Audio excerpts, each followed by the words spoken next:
What's up, everyone? Welcome back to Wingers and Defenders. Today, we will be talking about the USA game versus Wales.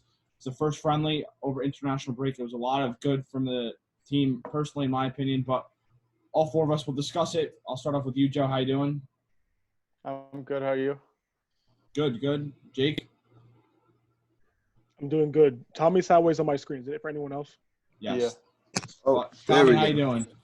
I'm good. How about you guys? Good. All right, so as any of our viewers, if they did not watch the game, USA tied Wales 0-0. There's a lot I saw that was very good from definitely a lot of different players. We got, I think it was 5 debuts for the team, which is really cool. We'll get to see the team play against Panama on Monday, which they'll be in Austria, so that'll be a good game. But Joe, I'll start off with you. What players stood out to you, and just an overall reaction to what happened?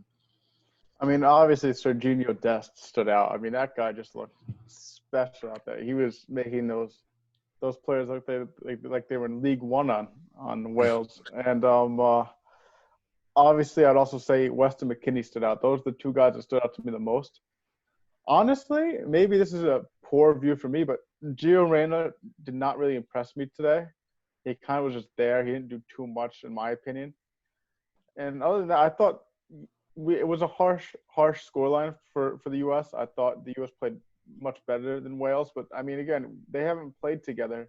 I mean, for most of these guys, this is the first time they ever played together, because with everything, COVID and everything, it was the first time the U.S. has played since February.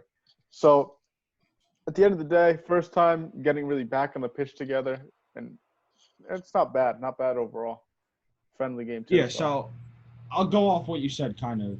It's interesting because Gio Reyna is probably one of the most talented and probably has one of the bigger upsides of the guys we have in the squad currently, at least.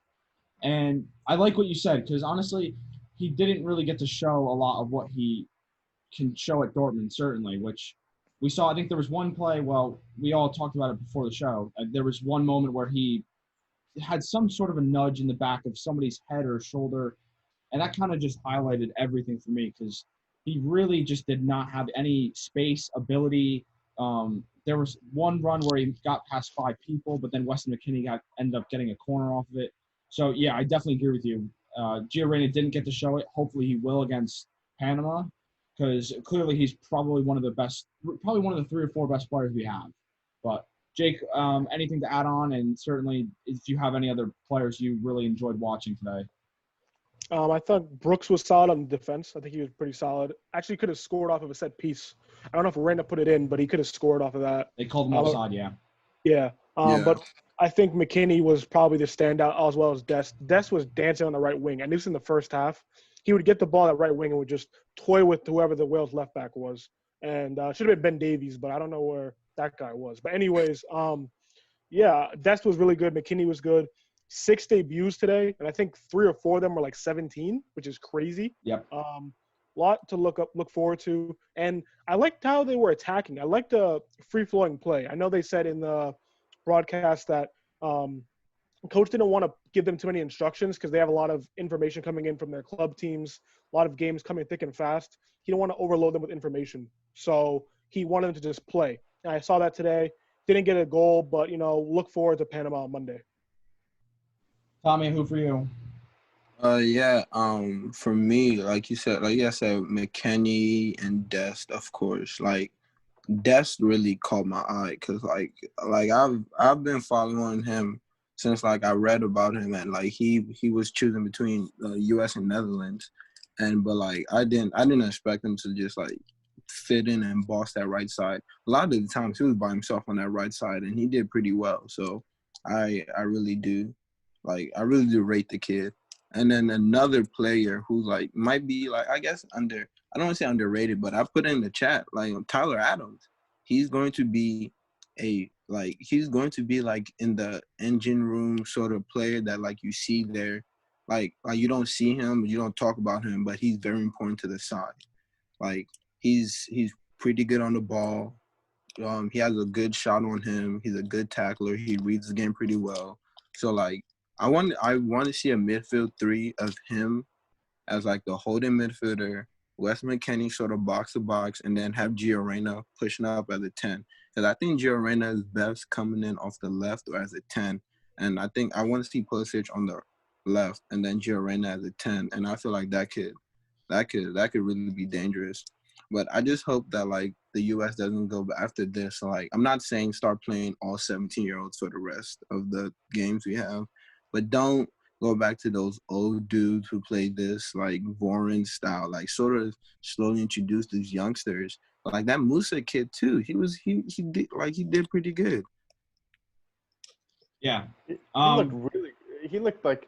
I thought he should play more further up, but he was doing well in the midfield as well. And I mean, I don't know where. Like, my question is like, if you're the manager of the U.S. now, or even I hope someone new takes over soon.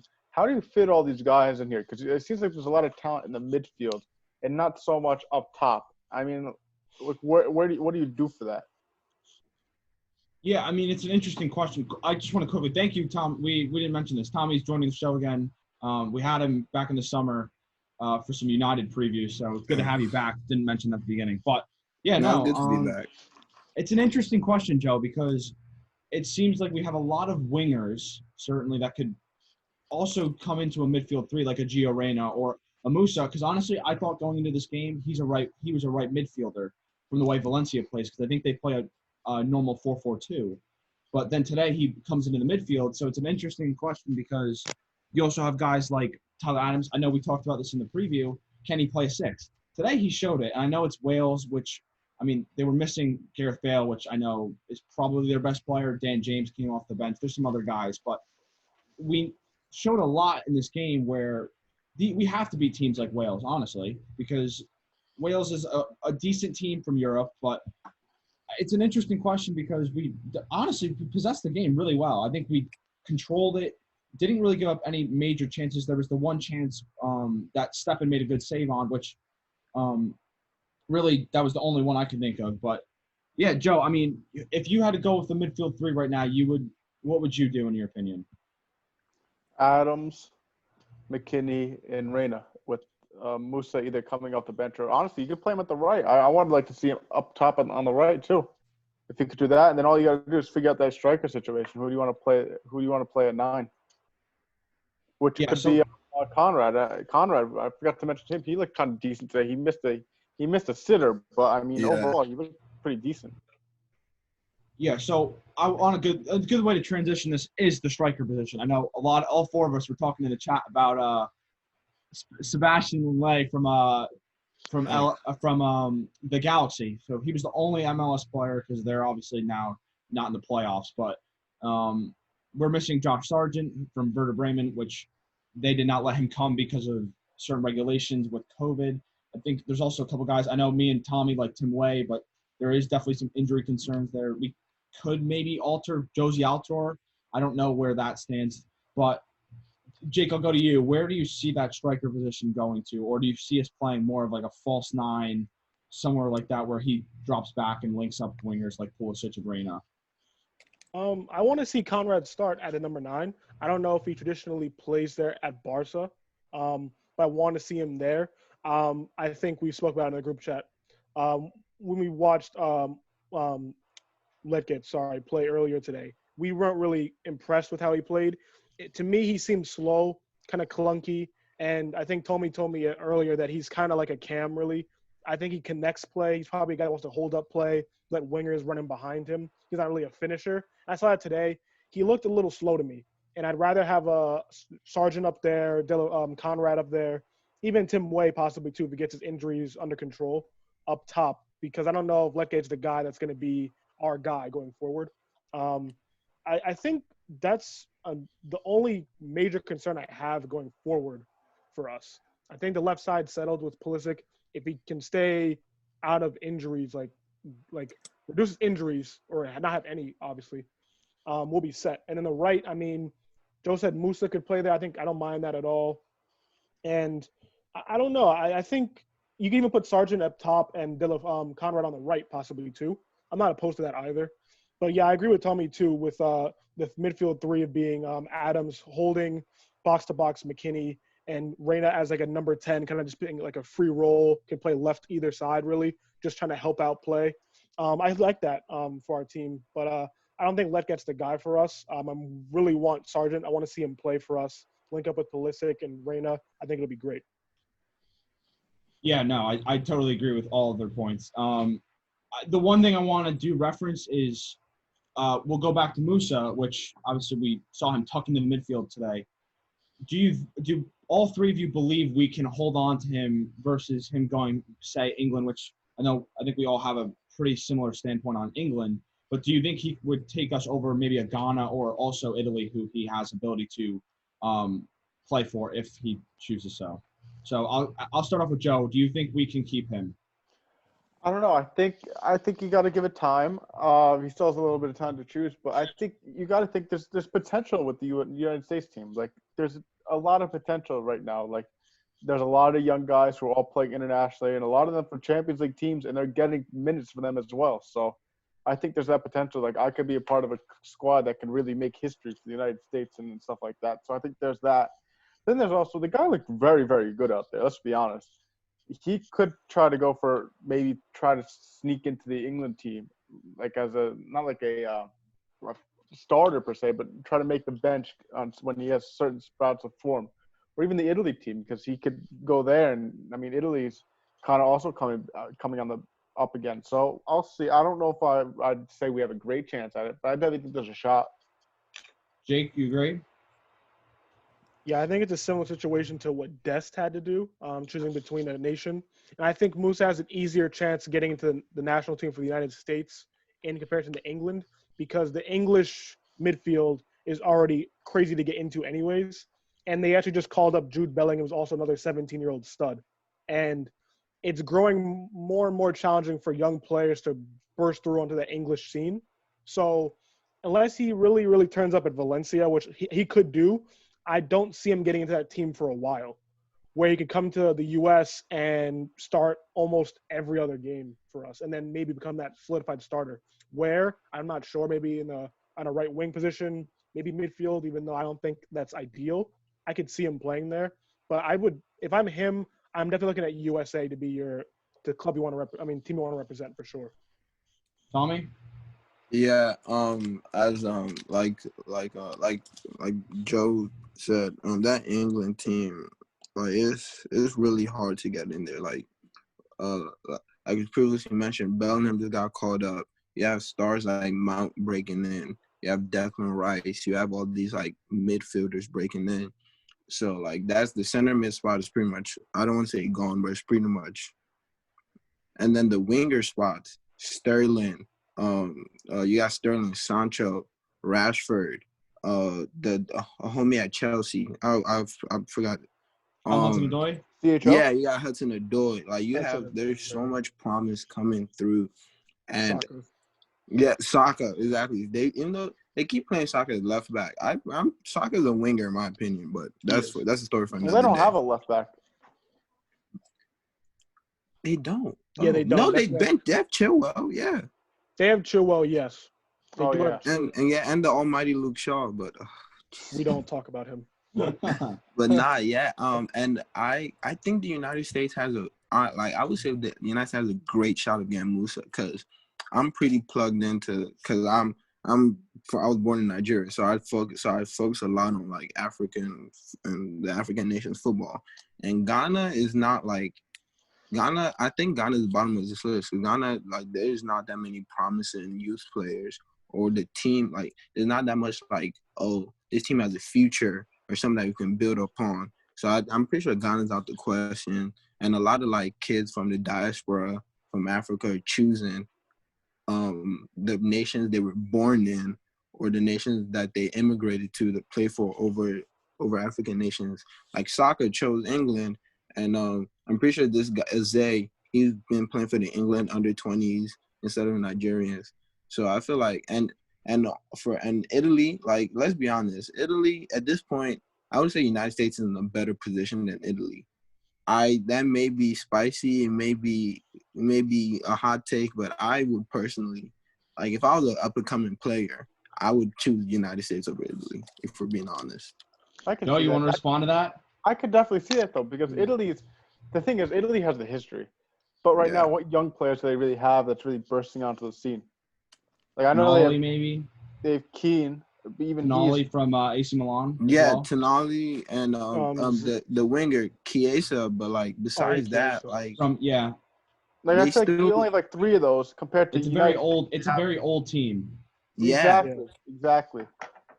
And he's only 17 too, so if he's coming up, there's a good chance that when he gets there to be a starter for that Italian national team, they just might not be good anymore, considering all those old guys are going to be gone. It's going to be a new Yeah. generation. So I think if you want to have success, the United States might be the best place to go then. I agree. All right, so we'll move on to one more point before we go, and just wanted to re-talk about the center back position. So it was definitely a question we brought up a couple days back. With I honestly did not. I was surprised Matt Miazga started. To be quite honest with you, I know he's been in the team in and out for probably a long time, and John Brooks as well has dealt with issues injury-wise for who knows how long. But I'll start off with you, Jake, since we talked about this in the previous show. Where do you see the center back position going? Do you see Brooks starting with maybe Chris Richards coming in? Do you see somebody from the MLS maybe coming in? What do you think there? Well, I'm taking Brooks to be the starter. I'm not like sold on this guy, but I mean, I like what I've seen so far, and I'd like to see Richards alongside him. I know Cannon can play like right back, but also a little bit of center back experience as well. But I think Richards is the best like natural partner to Brooks, and he's playing for Bayern Munich, obviously just a major, like the biggest club in the world. That's just the fact of it. And when you have that kind of experience in the national team, you should use that. And he's learning from guys like Alaba and Boateng and these world-class defenders.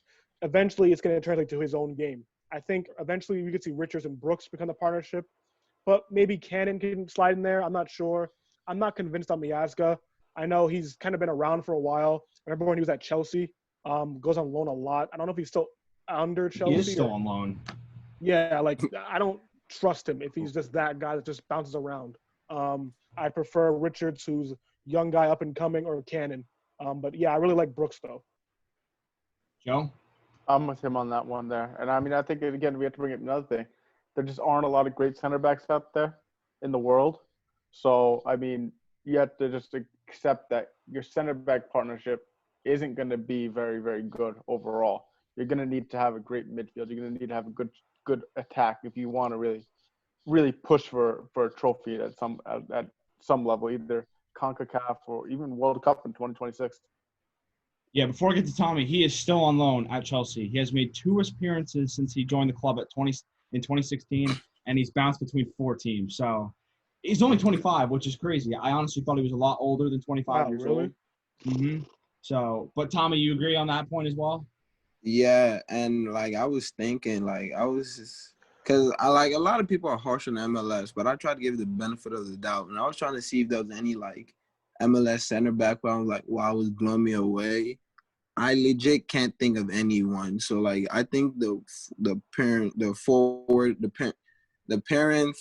should be Brooks and Richards, and like Miazga coming in off the bench, or maybe because Richards is also 17 himself, right? Or 18. Might be 18, but he's really young. 18. Yeah, he's really young. So I feel, and like you said, like he's learning from the best defenders in the world. He's learning from Boateng. He's learning from Kimmich, Alaba. He's learning from Nicolas Sule. He's getting a proper education in defending, and I feel like he can really do the job. And I actually rate Brooks. I really rate the guy. I'm not saying he's world class or anything, but he's nothing to like snub your nose at. So I feel like it could be a good pairing. And like Joe was saying, with a solid wall of like McKennie and Adams in front of him, because there was one play where McKennie sprinted from the opponent's half to make a tackle like around the box. So like that would make any 19, 18-year-old defender be like feel confident. And so yeah, I really want to see Brooks and Richards going forward. Yep, that's all for us. Definitely an interesting game. Really showed a lot of promise from honestly every part of the pitch. So we're all excited to see what this team can do, especially Monday maybe we'll get another reaction out of that from all four of us on Monday as well. But stay tuned for more videos. Thank you, Tommy, for joining us once again. Glad to have you. No problem. Thank you for having me. I enjoyed this. And yeah, so that's all for us. Please like, subscribe, and just give us any video ideas in the comments below.